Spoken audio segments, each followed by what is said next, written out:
when I'm talking to Chris Peckman, Chris is like, Bobby, do you know this toxic waste at the incinerator, dude? They were dumping thousands of gallons of paint into the earth. And then so, regardless, shame on whoever did it, right? Shame on them. But, shame on who's ever letting it continue. But how long has it been? There it is right there. You just nailed it.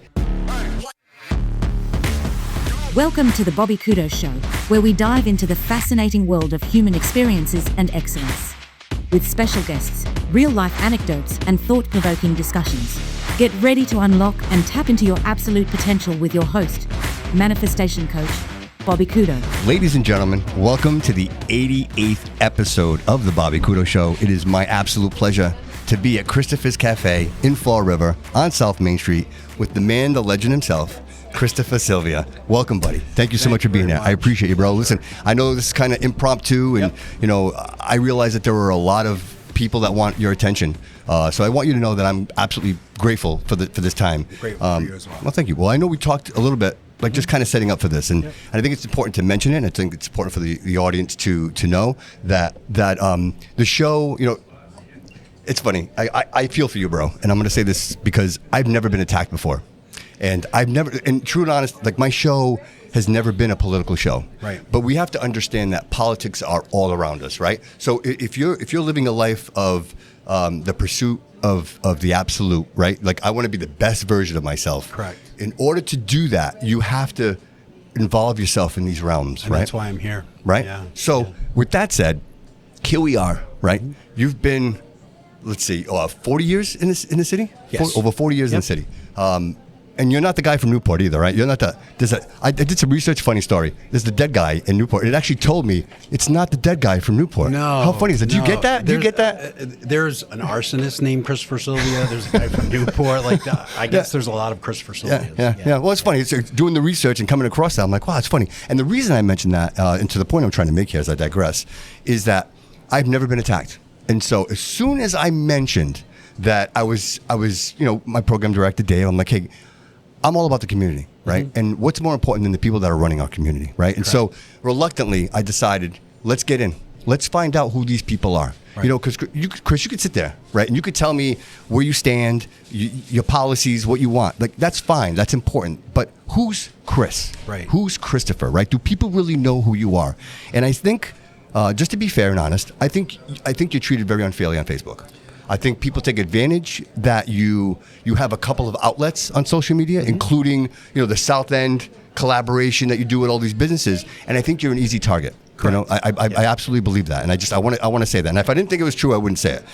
With that said, myself being attacked and actually feeling like, hey, wait, I have to defend myself, right? Like somebody's not going to accuse me. I've lived here my whole life, and somebody was telling me, didn't you go somewhere else? Didn't you live somewhere? That. Yeah, you know what I mean. I say to myself, honestly, at the end of the day, I don't have to explain. I'm not running for office, right? So I don't have to explain myself to anybody. But at the end of the day, I say to myself, well, what if somebody reads that? Where's my credibility, right? And when you insert that little bit of doubt, then everybody jumps out of it. The vultures come out of everywhere. It's a mob mentality. So to my point, to you, my friend, how do you find yourself managing that kind of interaction with these people? Well, it's been about a year now that I've been really getting it right. I put myself into some situations that were controversial, I guess, like having the police department put up Easter baskets for children in need. That really kind of set it off.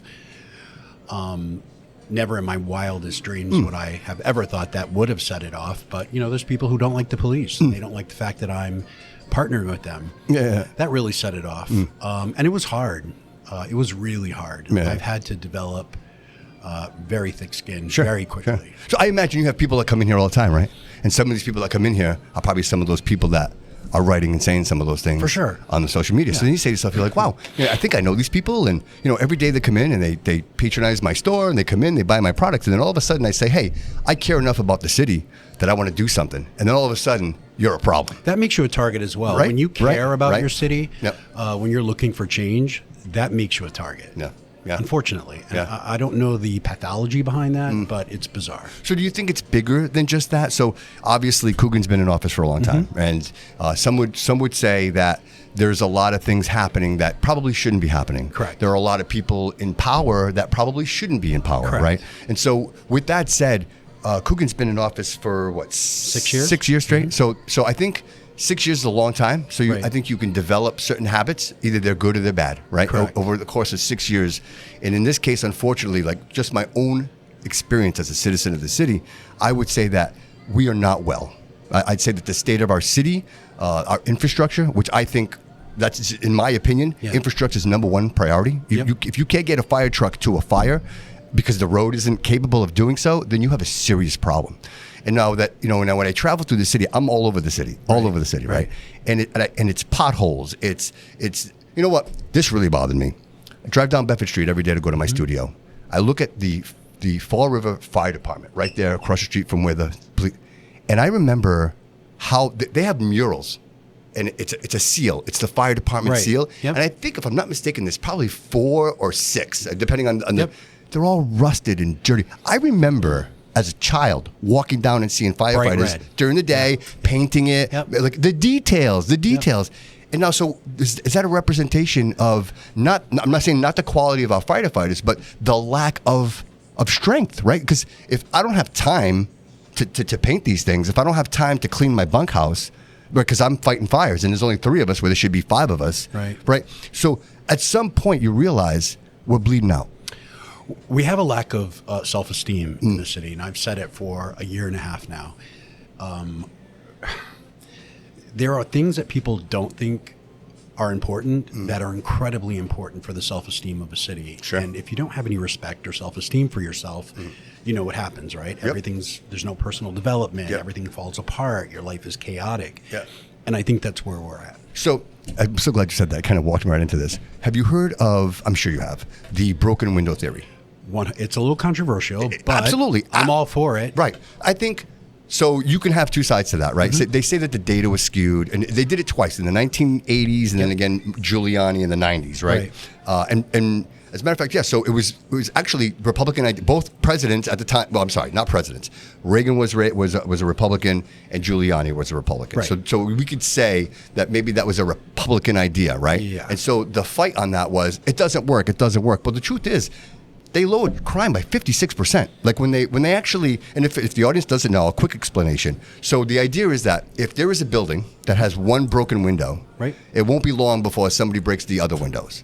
But if you repair that broken window right away and it looks nice, then no one is going to damage that, right? So if the subway isn't all full of graffiti, if the seats are clean, if the people inherently take pride in something that looks nice, right? They're not going to throw trash on the ground because 100%. there is no trash on the ground. 100%. So that's where the theory kind of falls in for me. So I'm looking around going, wow, that would kind of fit what we're doing here, right? Right. And again, it's controversial, but I'm willing to go out on a limb and say that we are the poster child for the broken window theory.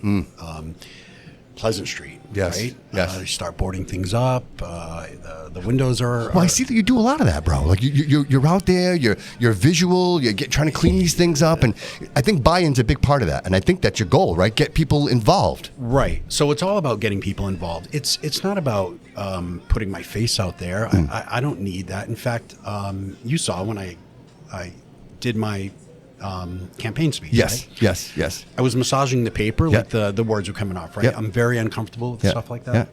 But the rallying that I can do has just been incredible. I mean, people from all over the country, from all over the world, actually. We've gotten toys for our toy drive from Paris, right? Yeah. Like we get it. You have to involve. You just did the backpack drive too, right? I saw that, like Empire Hyundai. I saw that as well. So we had so much that we had to, I had to call my friends and say, "Hey, listen, can we use your sales floor?" And they said yes, right? Because we filled the cafe 8 times. Wow. Right? Thank you. And that's all part of getting the community involved. We can't do it by ourselves, nor should we. No. We're a community. No. That's what it means. Yeah.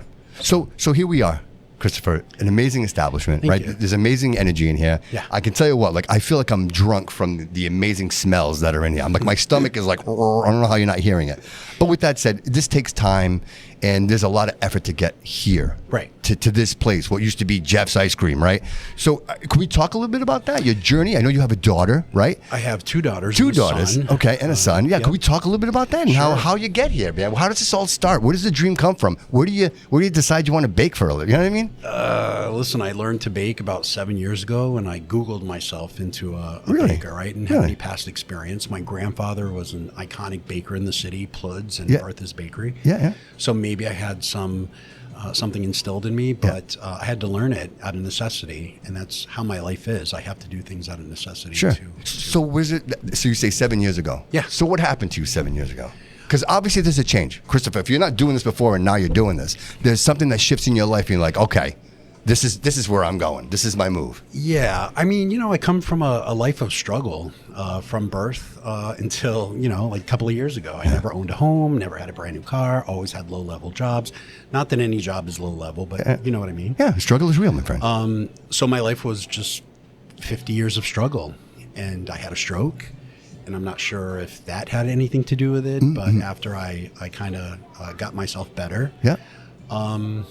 I just said I'm going to do everything I possibly can. Yeah. See, I'm with you, bro, because to me, I've been doing the podcast for about 10 years. Yeah. But nothing really came to fruition till I turned 50. Something happened. There was a spark inside me. I've always been in pursuit of the best version of myself. I say to myself, I can never get it. I'll never see the best version of myself. Right. So I'm always in the pursuit of that. And when I sit down and talk to people like yourself and we tap into this journey, and then you say to me, Bobby, there was struggle. And I was struggling, and I always see that, it's a pattern, man, for people like us, that struggle sparks something inside of us. And you do one or two things, bro. Either you lay down and die, or you get up and you become stronger than anything you've ever known. 100%. Right? I've had to reinvent myself at least 50 I imagined. times, I mean, right? I've done everything. I've tried, right? I've been married. I've had children. I'm a grandfather. I could never get to the next level. Yeah. But I would say after my stroke, something just kind of, again, right? Yeah, life is so fragile that I'm right. just like, I'm just going to do everything I possibly can. I love that. And that's what happened to me. That's great. And so here we are. Yeah. We're here at this location. So you're also expanding, right? Are there other locations that you're... So we try to expand. Okay, all right. But one thing I'm really good at is controlling labor. Yeah, right? yeah. So it's just me and Nate. Okay. And we tried.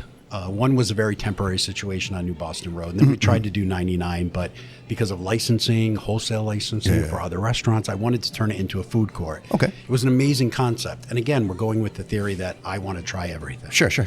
But because of licensing, that didn't pan out. Yeah. So I tried it as long as I could for a couple of months. Yeah. And then this started to suffer, right? So what do? You stop the bleeding. Yeah. I think that's good business. Absolutely. You, You pivot. You pivot. Yep. I pivot. Yep. I come here and I make this work because this was starting to decline because Yeah. there's only one person that works here that produces everything. Yeah, and yeah. That's me. So obviously you're running for the mayor, right? So as the mayor, do you see that you found that there are systems in place and regulations that just don't work for the people that want to... 100%. That there are these obstacles are absolutely impossible to...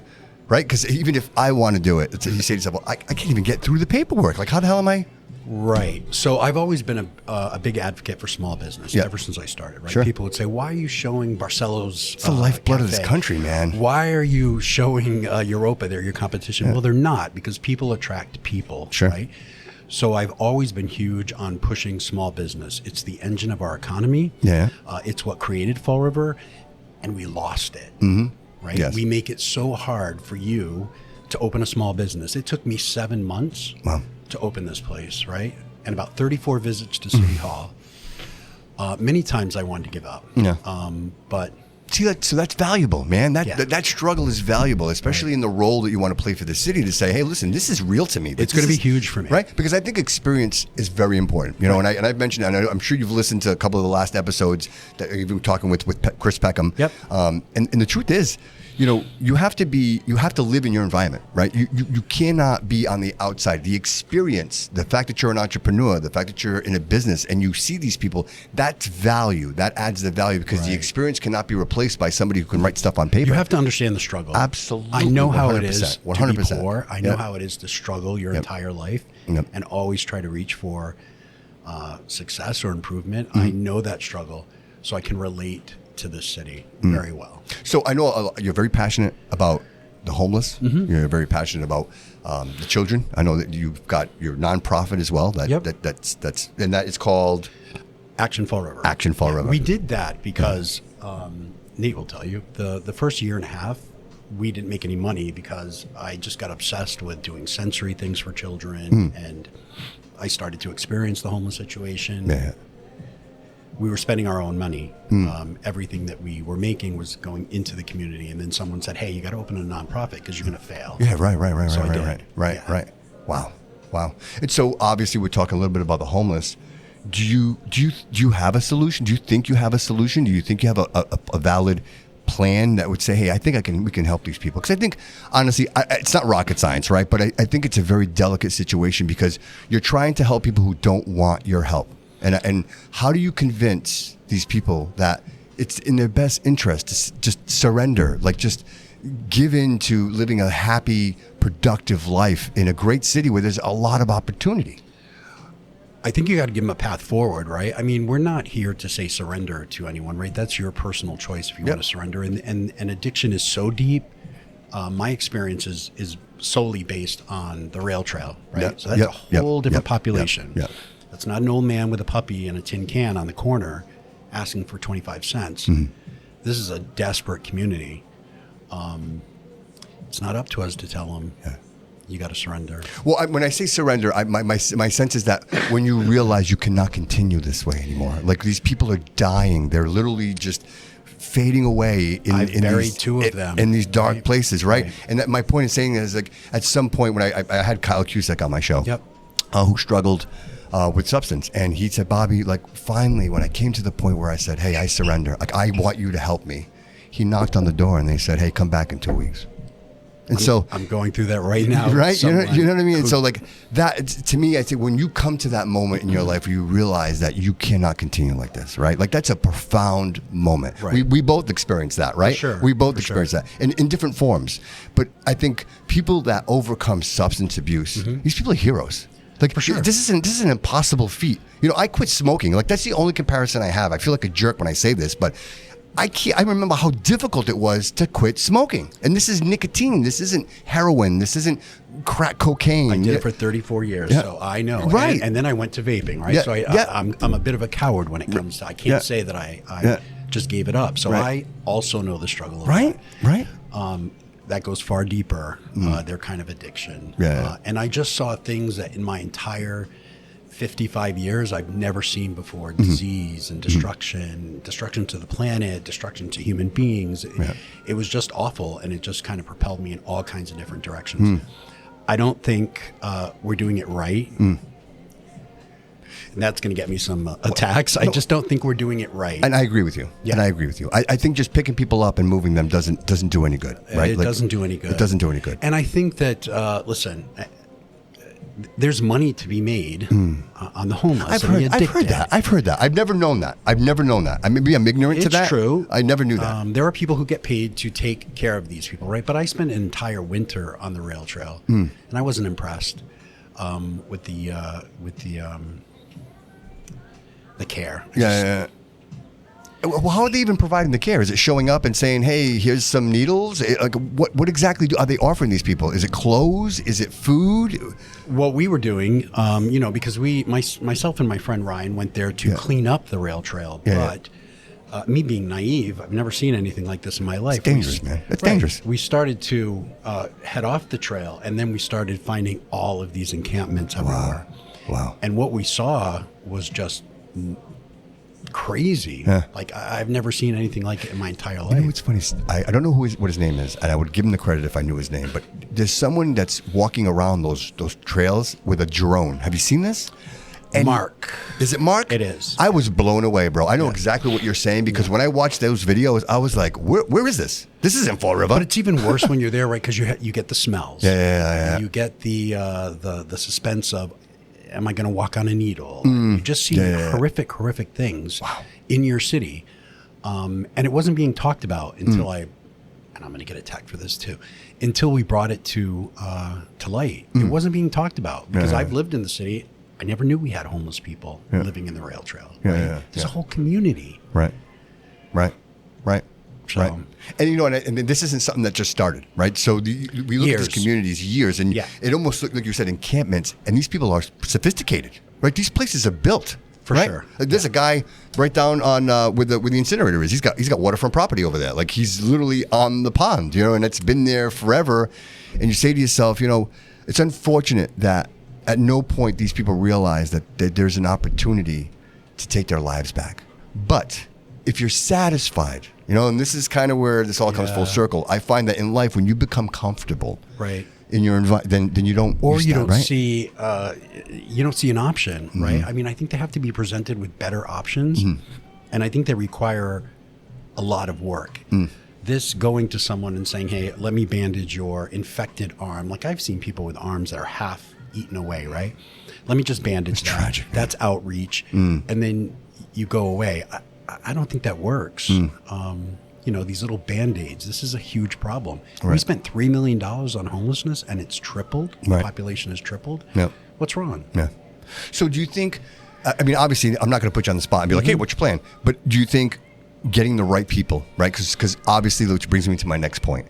And I'm trying to move along because I know you're a busy guy. Yep. Obviously the corruption around us, it's you know what? I only say this, and I say it very, like in most cases, you're like, "Hey, there's corruption." I'm wide open with it because they're not they're not hiding it anymore. Like they're not even pretending. Right. So at this point, there are names that keep coming up in the research that I do in this realm that I never knew existed, and then you see these same names coming up over and over and over again, and you're like, "Wait a minute here, right. This all makes sense now," Right, and you're talking about the homeless situation. Yeah, well, I'm talking about the homeless situation, and as well as the dysfunction of our government at this point. Like, there's an actual when I'm talking to Chris Peckman, Chris is like, "Bobby, do you know this toxic waste at the incinerator, dude? They were dumping thousands of gallons of paint into the earth, and then regardless, shame on whoever did it, right? Shame on them. Shame on who's ever letting it continue. But how long has it been? There it is right there. You just nailed it. How long has it been you people have known about this and you've allowed this to seep into the earth all this time? You allowed people to build homes over there? Like, to me, that is red alert. That is an absolute red alert because you are now putting people's lives in danger. There's no consideration that there's a waterway over there. There's no consideration that these people, it's like a dead end. Like, what are you doing? You know what I mean? Like, and you're not even admitting it. Look, if it happened that long ago, then who are you holding responsible? Mayor Viveris? Blame him. Like, what are you going to do to him now? Nothing. So blame Viveris, say it was him, or even Lambert. Blame him too. Who cares? But just get it cleaned up. Yeah. Get in there. Stop pointing the fingers. Stop trying to build shit on top of it. Do it right. And so to me, that situation encompasses this current administration. And that has been in power for the last 6 years. Yeah, I think out of sight, out of mind is the strategy here. And we experience that on the rail trail. As long as they're quiet, as long as they're behind the bushes, they're okay, right? And I think that is a great explanation for the entire city. Just out of sight, out of mind. Let's flood the zone with the waterfront talk, building that. But let's forget about Pleasant Street. Let's forget about East Main Street. Let's forget about the South End. Columbia Street is crumbling. The Rocky Mountains. Yeah, it's terrible. Right? So, and that's my culture. That's my heritage. I'm 100% Azorian. And so when I see that, it breaks my heart. It really does. So you show it, you bring it to their attention. Of course, you go through the attacks because you brought it to light. And then they say something like, well, we're cleaning it. It wasn't because of you. It was because we have the feast. And I'm like, okay. Yeah. So 364 days prior to the feast, it's okay for the residents, right? Yeah. I just don't think, listen, there's 90% of the people in Fall River, I think, that aren't spoken for or advocated for or cared about. Right. The silent majority. I'm sorry. Yeah, the silent majority. That's just the way it is. Yeah, the silent majority. I see these people. I see hundreds of people a week. I talk to a lot of people. I have yet to find anyone who says, I just love it here. Right. And recently, I'm starting to hear, I want to move my family out, from lifelong residents. I've never felt this way. Now I want to start moving my family out. Yeah. I'm hearing it all over the place. Well, because I think the citizens are being pinched out. I think that's exactly what's happening. You know what I mean? It's like, when you have an idea, when your leader says the rents are brutal, that bodes well for the city. There may be a little bit of truth to that, right? But how out of touch? People can't afford the rents, and your leader is saying this. I just think, and the ones that can are getting vouchers. It's like a lose-lose situation. You know what I mean? Because you're creating people, and you're just creating dependency. You're not creating citizens that are going to contribute back to the city. They're just consuming, and I think that's we're on the scale that scale is tipped so off. I was talking to Jordan, and Jordan is like, Bobby, he's like, I am a product of the city, man. He's like, I grew up in Watapa Heights. Like, I was in the projects. Like, look at me. And I say to myself, I'm like, yeah, man, that's true. That's so true. We don't even have that anymore. Like, there isn't even an opportunity for anybody. You know what I mean? You know, we took the schools, and we literally put everybody in one building. So we were talking about there's no more like pockets of schools, and there's no more rivalries, and right, the South End, the North End, like, it's warehousing. It was exactly. It's literally we just get everybody in one place. It's cheaper on the bus. Like, yeah, but what's the experience, man? What's the experience for these kids? These kids, again, I always say this, and I don't want to sound corny, but the children are the future of the city. And so 100%. If we present them with nothing but greatness, then they're going to want to make it even better, bro. And that's what I see in you, Chris. I see a vision, and I see someone that really genuinely cares. You know, we can talk about policies. You know, I had an interview with Boomer last night, and Boomer is very policy driven. He's talking policies, and I admire him for that. Yep. But I also there needs to be an element of compassion, and there needs to be an element of understanding for the situation that we're in. Like, I don't know that you come in with a bulldozer, bro. I don't know that that's a solution. You know what I mean? But this is just one man's opinion. Right. Listen, we all need policies and procedures, right? That's how government works. Yep. I'm not going to be your polished politician, nor do I want to be. Mm-hmm. I do know policy, and I know procedures, and I think I have a better way.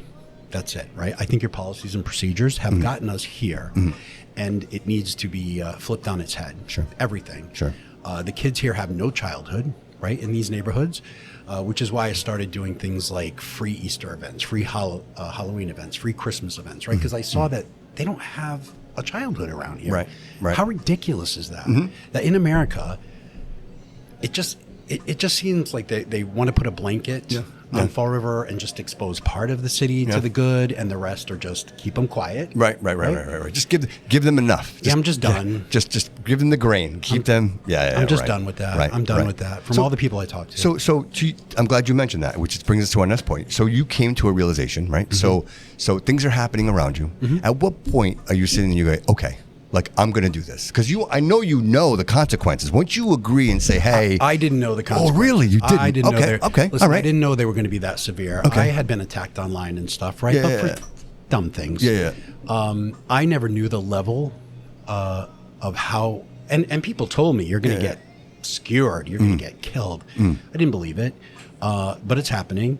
But it's bigger than me now. Sure. Right? I'm 58 years old. Yep. I can take it. Sure. This is bigger than me now. Yeah, sticks and stones, man. Still hurts. Yeah, absolutely. Right? Yeah. But I've developed coping skills for that. Yeah, and I think that's important. Like, especially as a leader in this role, you have to be able to just let the shit roll off the back of you. You know what I mean? You just got to move forward. And understanding, you're already an entrepreneur, so you understand what it takes. Right. Nothing is easy, bro. Nobody's going to hand you anything. Right. But I think, and this is just a comment. When I was talking to Jordan and also Chris, I said, there's no such thing as a perfect mayor. Like, the perfect mayor doesn't exist. It'd be like the perfect human. Like, they just don't exist. Right. But to me, the best candidate is smart enough to realize where to get help. Like, where to turn to. Like, you know what, Chris, you're a great baker. I'm not sure you're a plumber. So I'm not sure I'm coming to you for plumbing advice, right? I wouldn't. Right? So you are going to call a professional plumber to say, hey, I need assistance. To me, that's the next mayor. You have to be able to build a team, right? You probably 100%. would not be able to do that. Do this without him, right? Yes, so you have to find the best. Yes. And I'm good at that. Yep. Right? Yep. I'm good at building teams. I'm good at building bridges. I mean, I have friends, Jordan, on the very extreme side of crazy, and on the right, and on the left, and right down the middle, right? Sure, I have a very eclectic group of friends. I see you as a connector. I do see you as a joiner connector. I want do see everyone that. Yes, I do to see do that. the You're work. approachable. You're an approachable sir. Yeah. You got to do. Everyone's got to do the work, right? Yep. You can't leave. That's why we're in the situation we're in. We've left so many people out, and it's only the few that are doing everything for us, and they're just not doing it right. Yeah, it's a big pie. Right. People need a piece. So, and I think a lot of accountability, obviously accountability. I don't know, again, I try to be very careful with the things that I say, because this is just a man's opinion. You know what I mean? I'm not a professional in the political realm. But I think it's important to hold people accountable for their actions. But I also believe that you can get caught up in it. So, Chris, you become the mayor tomorrow, right? And you're saying, so I'm going to clean this up. And then all of a sudden, your 100% focus is on getting all the corruption out of the city. Yep. Well, what's happening with everything else, right? So I almost think to myself, this next mayor has to be multifunctional. Like, it's a matter of taking care of the citizens and making sure that they're getting the attention and assigning the right people to deal with that. Right. While still being on this realm to be like, you know what, there's a lot of corruption, there's a lot of rats in here, and we got to clean this up. Right. That is a monumental task, Chris. You have to build a team, Yes, right? You yes. have, listen, my friends have been on a job interview for years for this, right? That I wasn't aware of it, but I've seen what they can do. I know some good people, and you build a team, and that's what I've done. I could clean up an area of the city and have heavy equipment there and dump trucks and 50 people in an hour, right? I know how to do that. I know how to build a team. No mayor, I guarantee you, in the history of Fall River, has ever run the city by himself. Right. Agreed. I want to change these people out. You know, and I think it's even bigger than just these people, because with the state, with Healy, with everything that's going, I see that there's a lot of function in this person. So it's important to be a connector. It's important to be a joiner, because you have to be. None of these people are going to want to talk to you. If you're a jerk, they're not going to talk to you. Right. But I think if you can grease the palms, if you can be the just Don't say that word. Don't say grease the palms. Well, in the sense that you can be a connector. Like, in other words, like, you go in a room and be like, "Hey, I'm an asshole." Nobody's going to talk to you. Right. But if you can go in there and just be cordial and just realize that, hey, listen, and again, terrible phrase, grease the palms. But I'm looking at it as a sense of just being approachable, just being communicative and being able to work with other people and not having a stance that you're all going down. I'm taking you all out. That's it. It's over. Right. I kind of have that stance a little bit. I think that the residents of Fall River have been screwed for decades, for a long time. Yeah. You know what, though? It's true. Think about it. But there are a lot of people that didn't, right? So there's the majority of us got screwed. Yeah. But there's a lot of people in this city that made out just fine. And a lot on what though? Right, exactly. Right. And I think a lot of these people, they were just kind of like, oh, just don't look over here. Yeah, just don't look over here, and I'm just going to go over here, right? So that's kind of selfish, right? Absolutely, 100%. You're making out on the backs of people who aren't, and there's a lot more of the people who aren't, right? And listen, maybe we won't ever tip the scale or balance it out. But we have to try. Sure. We have to try. Sure. There are people who made a ton of money off Fall River. That's crazy when you say, I didn't even know that. You're like, hey, people make money off homeless people. And I'm like, really? Like, well, it's a business. Yeah. You know what? I'm sitting here thinking about it. It's true. They get picked up. They get brought to a location. Shelters, medications. Outreach workers. Like, that's a monumental. Right. Yeah. So it's an industry, right? Again, it's not the little man on the corner with a tin cup and a puppy and a blanket around him. It's not that anymore. There's some money to be made in that arena. And again, it's not just us, right? So our surrounding areas as well. A lot of you got Boston, so now you get the train. A lot of these people now can travel from Boston into Fall River. So, you know, and I think that was one of the biggest concerns when they put the train in was, well, are we going to just be bringing in a lot of drugs and a lot of what? But again, you cannot stop progress, right? Just based on fears that it's not going to work out that way. Because the truth is, I think connecting us to the big cities, being able to go to Cape Cod, I think that is amazing. For education, for nightlife, for everything, right? But we can't even do that right. Yeah. Right? Yeah. After 3 months, I go to the train station and I video. It looks like a third world country. Like, we can't even do that right. Yeah. It seems like we give something to the people. We give them hope for about 24 hours. Right? Yeah. And then it's just forgotten about. Yeah. It deteriorates. And now it's a Fall River problem. We have a huge problem with that. Right. So do you think a lot of this is like a formula, right? So when you put the pieces together, I say, okay, well, the train is here. They're building apartment buildings all over the place. Right. Like, they're just like random. You know, I'm like, wow, there's going to put, like, this is Sabre Auto Body. Like, they're actually going to put an apartment building across the street from Sabre Auto Body. I mean, the truth is, yes. And they say, okay, well, where are the people coming from? And then I'm like, well, if the train is here, then people now can pick a 45-minute, train ride up to Boston, and now they can live here and they can work there. That's the best case scenario, right? You're bringing in higher paying, right, people that are typically making a little extra money. They're coming back here into the city, and they're going to spend that money and invest in the city, right, in the restaurants. That's the dream. That's the hope. But is that happening? Listen, I lived in Roxbury in Boston for about a year. Okay. the reason I was there is because it's a world-class city, right? There's amenities, there's nightlife. You can get up at 1 o'clock in the morning and go get a slice of pizza. There's Fenway, right? Yeah. I'm not sure that someone from Boston is going to have a good time in Fall River right now, right? The streets roll up at 7 o'clock. Yes. Right? We close at 2. Yep. Right? I'm not seeing that optimism in that. Well, so unless we get the city. Yes. So like Pier 52, Right. Canned Heat, right? Like Right. I think of these new restaurants that are really just, I mean, beautiful. Like a Tequila Lime, right? And Morgan's, I believe it's Morgan's Cantina. Like these are all great new restaurants that bring in a lot of people. And I think, again, and this is just my perception, and it's not just people. Like these are higher level people that are investing, people that might have a little bit more money. And you say, well, this is attractive to the city. You know, people will look at that and be like, what, you want to? Yes, but you need to support the city. You need, right? Like, it can't take be it all. Listen, take it all. Yes. If you want to give us money, we'll take it. Yep. Right. Yep. But I think that I think you got to give something back. Right. We're not peasants. We're not. We need a trade off. Right. So again, talking about restaurants, even in that realm, it seems like it's always the same people, bro. It's always the same people doing this. Well, down by the waterfront, right? I mean, the Pelletiers and the Lunds are geniuses. They kind of listen. If anyone's going to get the credit for developing the waterfront, I'm going to say it's Carl Pelletier and his sister, right? They have amazing restaurants and they know how to do it. And Carl's a genius with restaurants. Yeah. But they can only do so much. They're a small family. Sure. Why isn't anyone else doing it? Why aren't they doing it on Pleasant Street? Why isn't Pleasant Street Agreed. the Atwells Avenue? Yep. Or South Main Street, right? So why? 79 project, right? Yep. We obviously see that there's a lot of space to build. Yep. Okay. To your last comment, Pleasant Street, Bedford Street, South Main Street, all these streets, empty buildings. So do we develop 79 and put all these buildings in? Or do we say, no, let's develop what we have and then build something down in 79? Like what makes sense? What makes sense? Right. What makes sense? So clean up your city, right? Clean up Pleasant Street, which got Fall River to where it is, or South Main Street, right? Those people worked hard. They had great businesses. Pleasant Street was a booming economy over there in and of itself. I remember. These are all little micro neighborhoods. Boston does an amazing job at having micro neighborhoods. Jamaica Plain, Roxbury.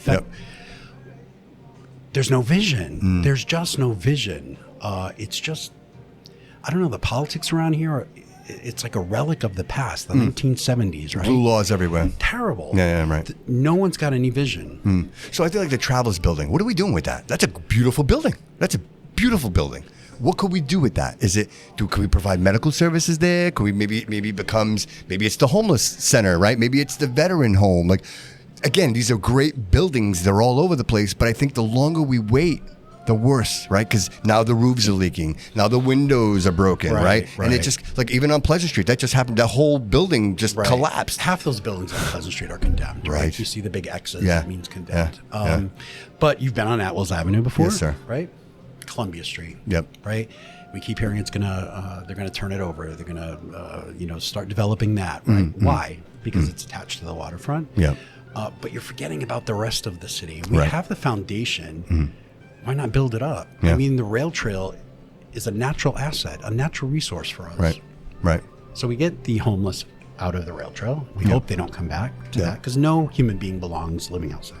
So will you offer that to developers? Is that something that you're going to be like, hey, listen, everybody, like, let's build, like, come here, come 100%, come in, 100%. So why wouldn't they do that now? I know that's almost a rhetorical question, but why wouldn't they do that now, Chris? There's no vision, right? Everything is just so civic and stuck in the 80s. And it's just the mentality is just let it go, and move on to the next project and hope that's the one that's going to be the golden ticket, right? We have golden tickets already here. Sure. Let's just shine them up a little bit, sure, right? And do what we can. Because what are we going to do with Pleasant Street? What are we going to do with East Main? What are we going to do with the South End, Columbia? They're here. Why not utilize them? Right. We could be a dining destination. I love to eat, bro. So for me, all these restaurants, this is, Cove, like, this is what I do. I love to sit down, have a meal, have a conversation with someone, and to be doing it home what a great feeling that is, you know, to know that I'm contributing to my community, you know, and even here, bro, we're sitting down having a conversation. Like, to me, this is what drives the motivation of the city. It's what we are. You know, we always came from the ashes, brother. Like, we were textile. I watched my mom work 2 jobs, Witten and Dalmet. You know what I mean? Like, she was a seamstress. She came here with a vision and a dream. I am first generation. I am the American dream, brother. You see it. It's here. I am here. And so I'm very, very, I'm very protective of that, you know, and I say to myself, if I can do it, I'm not special, bro. Anybody can do it. Yeah. You know, you just have to want it. You just have to want to have it. Just look around. It's a beautiful place to live. It really is. It is. But we've allowed the wrong people to take control and make decisions. So you just solved everything. For so long, bro. You know what I mean? So let's get more polished politicians who know the verbiage, who know what to say, the experience. Absolutely, let's get more of them. Yes. Yeah. Just get someone who knows the struggle and has a vision. Someone who's been there, who sees something better. I do see something better for the city of Fall River. I ran because I just don't feel like we're going to get it unless someone super special gets in there. So do me a favor. You're talking to the person who's never voted, the person who won't vote. I never voted. What are you saying to them?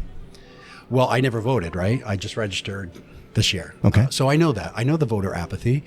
I know that when you're struggling and it's hard, politics is the last thing you turn to for hope, right? Because if it's not working for you, why get involved? Right. But when I started to do all of this outreach and this community stuff, and I started to really pay attention to my community, that's when you say, I've got to get involved, right? Because whenever you do something for the community, you're going to step on toes. Of course. And that's when the politicians come in and they start circling the wagon. And you can't touch that, because if you do it, you've exposed something. I exposed a lot. And that's what forced me to I think that's necessary, bro. I think it's necessary. 100%. Yeah, it's necessary. 100%. Yeah. We need to know more, Yeah. right?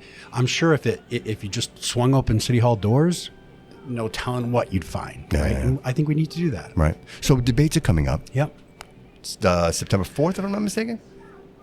4th, right? September September 4th. Yeah. So, Chris, let me ask you: how do you feel about that? How do you feel about debating? How do you feel about being in a room with these other competitors? Listen, they're going to know more than me. They're going to be a little more polished, for sure. But I'm going to stand on my message that I'm a worker, and I'm going to work. I'm going to do the work that the people want done, right? Probably never going to be a polished speaker. Sure. Right. But I'm going to work. But that's okay. Chris, that's okay. Yes, you know what I mean? I think it is okay. Right? Absolutely, because I don't think speaking or being a polished speaker is a demonstration of a great leader. You know what I mean? Right. Great leader. Some of the most amazing leaders of our existence were very quiet men or women who didn't say much at all. You know what I mean? They all had one thing in common, is that they're willing to do the work, and they have vision. Yes. And they have no fear. And I'm not beholden to anyone, right? Yep. Nobody likes me in the city at this point. I'm not beholden to anyone. I don't have any friends I owe. I'm not corruptible. I don't really...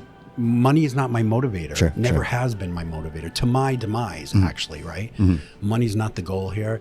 This is bigger than me, the stories that I'm being told by these people. Yeah. I get 20 messages a day from people saying, I can't afford my rent. Yeah. There's a guy at a hotel right now in Somerset who's got 4 kids. He can't afford it. Like, I get these, and I can show you my phone all day long. Right. So I feel it more than any of them. I get it all day, every day. Yeah.